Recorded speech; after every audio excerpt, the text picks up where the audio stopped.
Hello and welcome to From Dublin to Cleveland. I am your host, as always, Logan Howard, and I am joined today by two people, not just one. I am joined, first of all, by Brendan Thomas Merritt, as usual. Brendan, how are you today? I'm great, always great. How are you? Doing great. And we have a special guest this week. She will be giving us Bible trivia and the such. It is Johanna Hughes. Hello. So, Johanna, before we get going, just give a quick description / who you are and why you're here.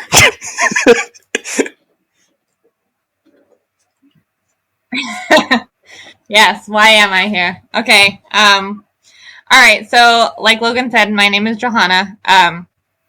We actually met on the same Blimey Cow fan supporter page as Logan and Brendan did. So, we've known each other since January. And when Logan and Brendan started this podcast, I started listening to it, and I was like, this is cool. And they asked for suggestions for different things to do. So I suggested this game that I will not take credit for because it's been done many times before.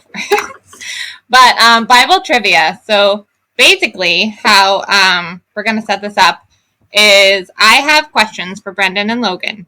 And they're a mix of New Testament, Old Testament. Some are slightly harder than others. But all of them are, if you've read through the Bible, you'll probably get most of these. So anyway, I have them set up. So I'm going to go back and forth, ask Brendan a question, ask Logan a question.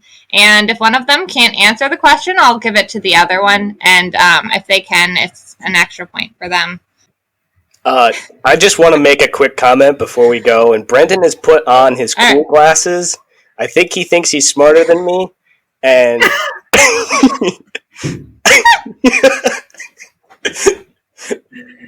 he was waiting for this moment to put them on. I mean, we're all wearing glasses, so. I bet left out. That's all it was. Insecurity. Alrighty. Alright, so I'm going to start off with Brendan. Since beforehand, Brendan already stated that he likes questions on the Old Testament, so we'll start with one from the Old Testament for Brendan. Name the 12 sons of Jacob. Jacob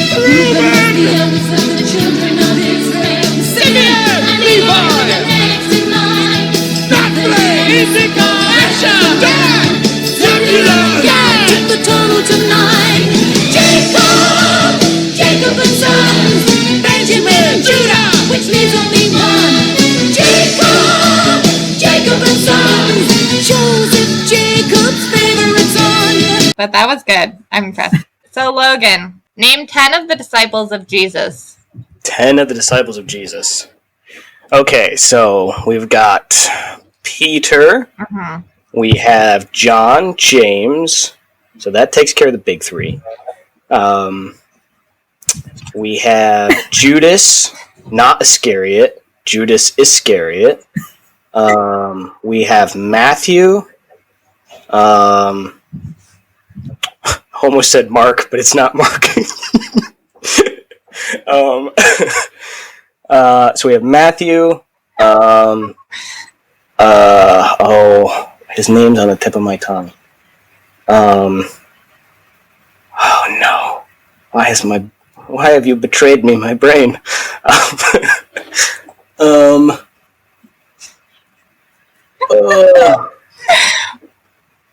Wow, this is not going well. Isn't there another James? Isn't there two James? Like James the Lesser or something like that? Thomas, Simon, Andrew, right. Andrew. I'm missing 3. Andrew. Yes, there you go. You got 10. The other 2 were Philip and Bartholomew or Nathaniel. Philip was the one I remembered, but I couldn't remember his name. All right, Brendan. What 4 women are named in Jesus' lineage in Matthew? I think Mary is mentioned in Rahab the prostitute, Ruth, Tamar. Yep. Yeah. You got it. Yeah. All right. Yeah, that was a messed up That's an story. obscure story of the Bible. All right, Logan. I'm sorry. Yep, it's in the Bible, so gotta put it in there. All right, Logan. Who were Moses' parents? I don't know their names. Why would I know their names? All I know about this story is that he ends I up. can give you the first letter of their names if you want. I don't know if that will help, but you can try. His father's name starts with an A, and his mother's name starts with a J. Think I'm just gonna give up because the only thing that's coming to my brain in terms of a J is either JL or Jephthah, and that isn't right, so I'm not going with that.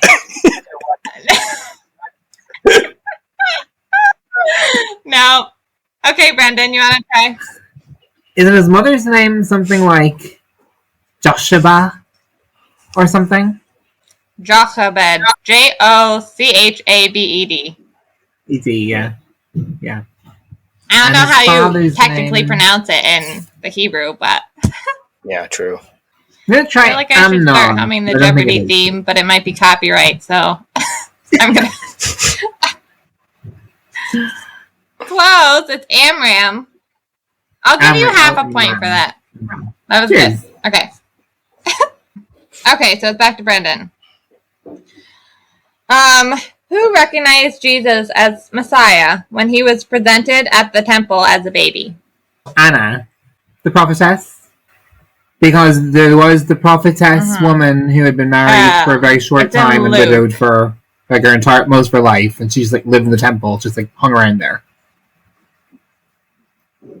And then there was like the high Correct. priest who he was kind of just like lingering on until the day he saw the Messiah, and then after he saw Jesus, he's like, "I'm done. I'm just gave up on life." Okay, Logan, what's the shortest book in the New Testament? The shortest book in the New Testament is the Book of Jude.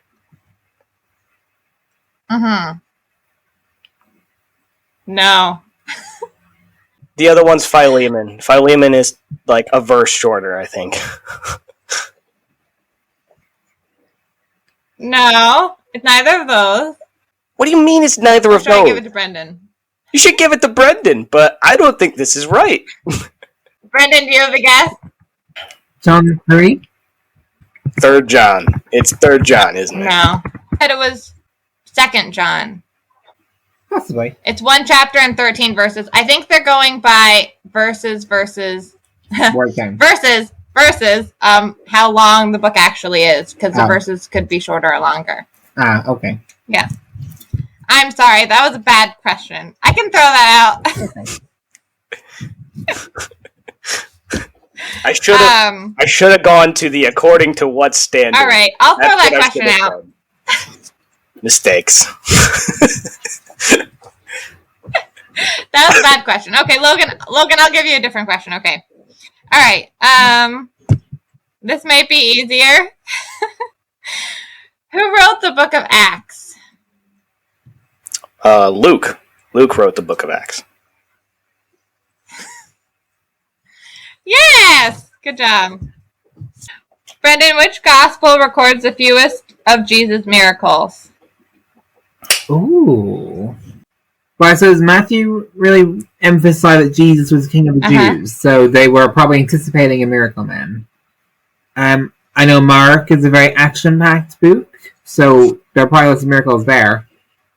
I know Luke gives a very historical account, and John is very in with the touchy-feely emotional aspects. I'm tempted to say Luke because there's so much history there, but I know that when John writes at the Last Supper, that goes on for ages, and it's just talking. So maybe John. It is one of those 4, but Logan, do you want to try? Okay, was it Luke? Is it Luke? No. It's Matthew, actually. Logan, how many days did Jesus appear to his disciples after the resurrection? You said how many days after?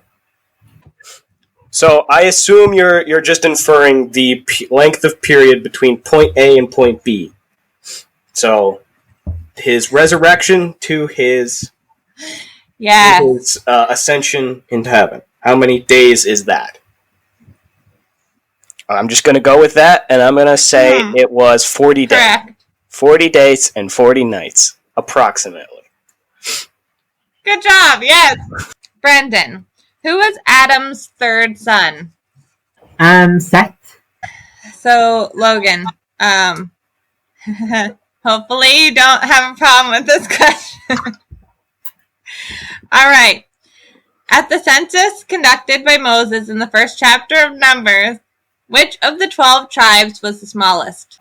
Well, the two that come to my mind are Manasseh and Benjamin. And Benjamin, because he's the youngest, so he'd have less time to accumulate children. But, I'm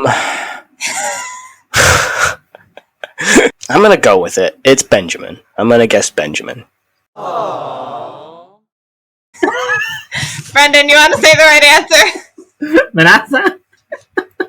The half tribe, Manasseh? Yes, it was Manasseh. All right, Brendan. What is the last word in the Old Testament? According to the regular structure. So this is the end of Malachi 4. Curses.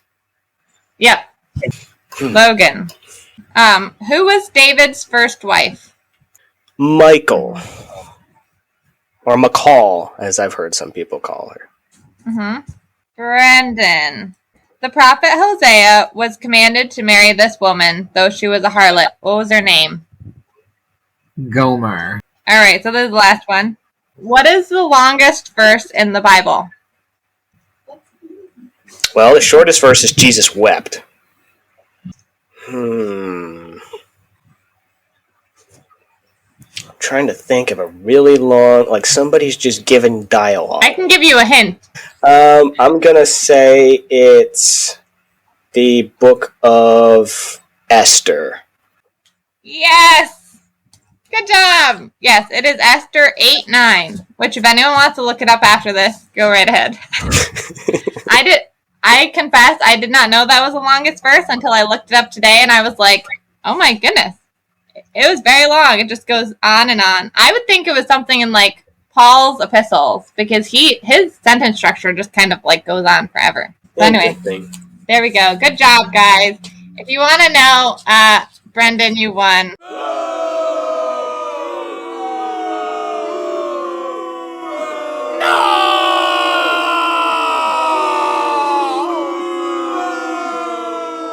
7 to 5.5. I have a formal protest. It was a good effort. All around. Those questions were hard. I have to say, as I was preparing the questions, I was like, some of these I probably wouldn't be able to get if people asked me off the ball. Informal protest. But you guys were on it this morning, so. Maybe I'll make, if something like this happens again, I'll make a very easy one where you're like, okay, I'm getting all the answers. This is like a piece of cake. No, these hard ones were good, actually. Yeah, they were good. I don't know. Anyway, for our scripture reading, we are going to be in Psalm 61, verse 2. So, I will read that for us this morning. From the ends of the earth I will cry to you. When my heart is overwhelmed, lead me to the rock that is higher than I. Johanna, since you're our guest, what do you like, or what do you feel this verse is talking about? So, I really like this verse because it kind of fits in the period of life we're in right now with, things happening in the world, and sometimes you can look around and get depressed or really stressed out by, I've had friends who've had family members pass away recently, or people who are sick, or, other things happening in the world where you just kind of like question why God is allowing this to happen, or some people can question the goodness of God. So I look at this psalm as one of the psalms that David wrote, that he's just crying out to God. And he's saying, he's crying to him from the ends of the earth, and his heart is overwhelmed, but lead me to the rock that is higher than I. And the passage goes on later to say that God is a shelter. He's a strong tower. He's there for us when we need him. We can always rely on him and his goodness, and he isn't going to let us down. He's understands all of the trials that we are going through, and he's always there for us and offers his comfort and his peace through all of it. And I mean, that's a real comfort for me whenever I come to a point where I'm like so stressed out with work, or what's going on at home, or pretty much anything in your daily life, that you can lean on him, and that he's always with you, and that he truly is our rock, and he comforts us and is with us, and really is the only one really that we can rely on, that's always there for us. Brendan, what would you like to add? Yeah, I think it's an amazing psalm to lift up as a prayer when you're going through a difficult time. Because the thing with a rock is that it's big enough, and we know God is very big. It's immovable. It's unshakable. It's a firm foundation, and it's solid. And when you go through a season like we're in right now, where everything that can be shaken is being shaken, people, governments, structures, countries, people's common sense, God is the firm foundation, the rock on which we stand, and if we keep standing on him and remain planted in him and put our roots down in him, we will not be shaken no matter what trials or tribulations come our way. And you can also look at God as a big mighty mountain, and in that sense, when we align our perspective with his, and we see things from an aerial or heavenly perspective, it helps put everything else in its proper place. So we won't freak out when things begin changing, or when so-and-so says something, or things didn't turn out the way we thought they would, because we've got a much wider scope into the seen and unseen realm, time and eternity, and also to see how God moves even in disasters and works all things together for the good of his kids. I guess the thing I would just add on top of it is I just like this picture of a rock that's higher than we are. And I mean, we talked about rock, and rocks are firm and they're strong, and they are and they're tough. It's hard to break rocks. And that's exactly who God is. Like, we can rely on him, we can hold on to him, cling to him, and he's higher than us, meaning that he's above, and he sees what's going on in our lives, he sees what's going on in our daily walks and struggles, and he knows what's happening, he knows why that's happening, and he has a reason and a purpose for everything that we're going through. Whether we see it or not in this earth, that's another topic altogether, but he is there. And so when we cry out to him, when our heart is sad, when we're going through things that we're like, why does this make sense? Why is this happening to me or to my family or in the world? We can look at him and know that he is the rock and that he is above it. He knows what's going on. He's in control, and we can cling to him. We can, as the rest of that chapter says, we can rely on his shelter and go to him as a strong tower, abiding with him forever, and trust in the shelter of his wings like a mama bird. We can just go to him and cling to him and trust and rely completely on him, and that's an awesome thing. So I guess changing topics, thank you so much for listening. To get into cold of me and Brendan, that would be at lhowa62 at WGU. You can tell us how I was robbed, and this was the I should have had I had the hardest questions, and it was not fair. Formal and informal protests. I will make sure they get sent to Johanna, and she will read all of these nasty comments about how it was unfair and all this stuff. But if you don't want to say that, that's okay too. If you'd ever like to be on the show, you can send us a message there. If you're like, hey, Johanna's a very important part of this podcast. It was trash beforehand, but now Johanna's on it. We'll talk, okay? No promises. But anyway, thank you so much for listening this morning or afternoon or evening, and we'll see you next week.